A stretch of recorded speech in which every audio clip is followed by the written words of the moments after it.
Ionavation. We out in New Rochelle, Ionavation. Moving with Intel, Ionavation. Now we in the groove, Ionavation. We making money and moves, hey.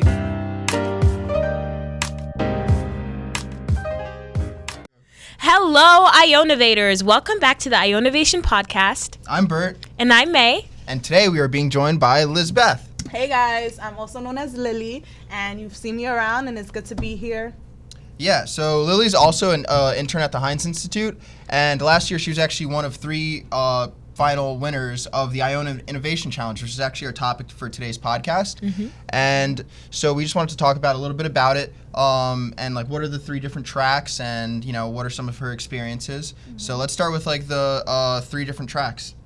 So pretty much we have a business venture track, a technology track, as well as a social entity track. So pretty much with each of these tracks, all of the students have to create milestones where they'll submit different things that they're asked of by our judges. And then ultimately the top 9 students get to compete against each other to potentially win some of the $6,000 that will be there in cash prizes. Very exciting. And participants have a great opportunity to connect with mentors, to connect with different team members at the Hynes Institute team, and just different people around campus as well.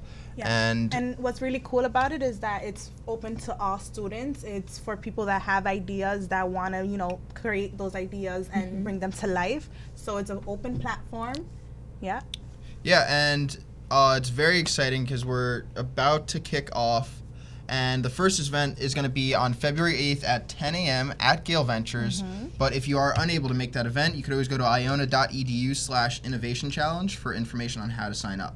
Mm-hmm. So, you ready to get into some questions? Of course, bring them in. All right. So, Lily, what was your idea last year, and did you have an idea going into the competition? Not at all. I actually saw the flyers, and I've always been very interested in what was going on at Hynes Institute. So when I saw the flyers, I was like, okay, I think this is my time to present myself. So when I saw that there was this competition going on, I initially didn't have any idea at all. I was brainstorming different things that I was passionate about, looking at different problems around me, trying to find something good enough or concrete enough so I would think to enter and submit to the competition. And fun fact, the way that I came up with my idea was actually through a mentorship with the Hynes staff, with Christoph, Jarlene, Lendy. We were brainstorming together, and they extracted one of the ideas that I had, and they were able to formulate it into what it became for the competition. Mm-hmm. That's awesome. Sweet. So what was your idea? Cool. Yeah, I've been saying idea and I haven't even been talking about it. So I started off, it was focusing on solving parking issues in our city in NYC. And it was called Parking Pro initially, back in its first phases. And it was basically using gamification features, which basically is trying to create a community of connected drivers to be able to swap spots in a very fair application in order to help save time, save gas, and help with the emissions being produced by cars into our world. So yeah. Awesome. So that's pretty exciting. It's super exciting. And you came up with that idea before you started the competition. Mm-hmm. But you knew you wanted to be in the competition, right? When you first heard about it? Yeah, I knew I wanted to be, and I was like, okay, I need to go. I need to present something, do something. I was a little, stuck, as I said, with figuring out what to do and what to present. And using the staff that was there and using mentorship from people that were orchestrating the competition, mm-hmm. I was able to say, okay, pull something together with my ideas and then submit Parking Pro. And to submit Parking Pro, as they said, you go through a phases of milestones where you submit different criteria needed of you. And once you submit, you're good to go. You move on to the next milestone. It was about, 19 teams, 50-something people participated last year. And out of those, all 19 teams went through all three milestones. And towards the end, we did a pitch competition before the real competition to see who made it to the top 9. And that's how we were selected. And all top 9 teams that did make it to the end at the competition did leave with something, because every within each track, every first place, second, and third do end up with some of the cash prizes that are available. So there are $6,000 in cash prizes. True. Which is awesome. Yeah. So throughout your experience and going through the milestones, what would you say was your experience and your interaction with the mentors? It was, I'm not going to lie to you, it was a little intense, but it was very fun because I was doing something and I was focusing in on a topic that I had fun and I wanted to figure out, that I wanted to find a solution for, because I was connected to it. And I think that's my biggest advice when you do submit it, submit an idea for the competition. Make sure that you love what you're doing and you love what the idea is or what you're working on, because it's going to help with the motivation and the endurance that you need to submit each milestone. It's not super difficult. It's very practical work, but it does require attention and time. Absolutely. So, in terms of competition, I mean, you won first place, so that means you must be pretty proud of yourself. Yeah. But I mean, would you change any way that you approach the competition this year? Do you? In terms of the competition, there was a lot of great ideas. I was in shock when I was when I was announced first place winner for the technology innovations track. The competition was tough. I think that the one thing I would have maybe changed, I'm one of those people that I always go back towards my projects and I re-edit to the last T. And I feel like over the course of time, I would have learned, I would have loved to just say, okay, this is what it is, and I'm going to go ahead and submit it. Accept it. Accept it. I would work more than I probably should have, and that's just the one thing. But I guess, I don't know, it got me to where it needed to get me. Awesome. But yeah. That's awesome. So if there was so obviously there will be new people entering the competition. If you could give them one piece of advice, what would it be?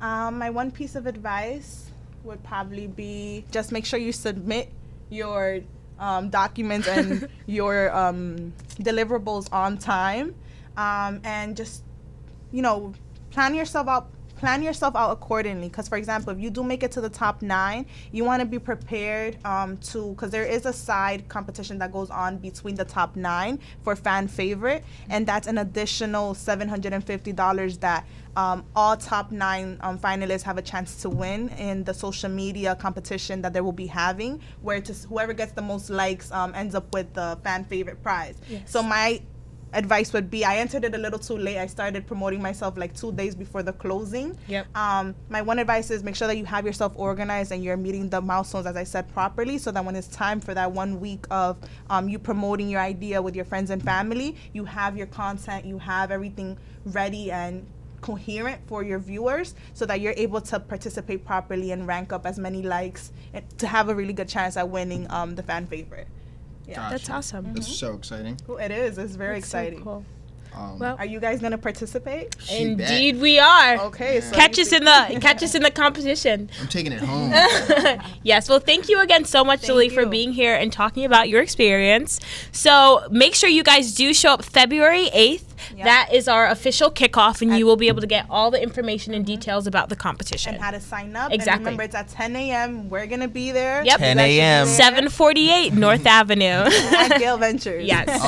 In addition to that, we also have a problem, need, and identification workshop with Liz Gallo on Tuesday, February 12th, and that's from noon to 1. And that's basically just going to help you discover a problem worth solving. It's going to go over some design thinking, and it's going to help you provide a solution-based approach to solving problems. Yeah. And just to add to that, I really recommend you guys, if you feel a little unsure on what idea you should submit, then come to this workshop, because Liz is an amazing adjunct teacher with Hynes Institute. She's very creative. She's an idea generator, and she can go ahead and help you develop or come up with an idea that is suitable for you to submit for the competition. Yep.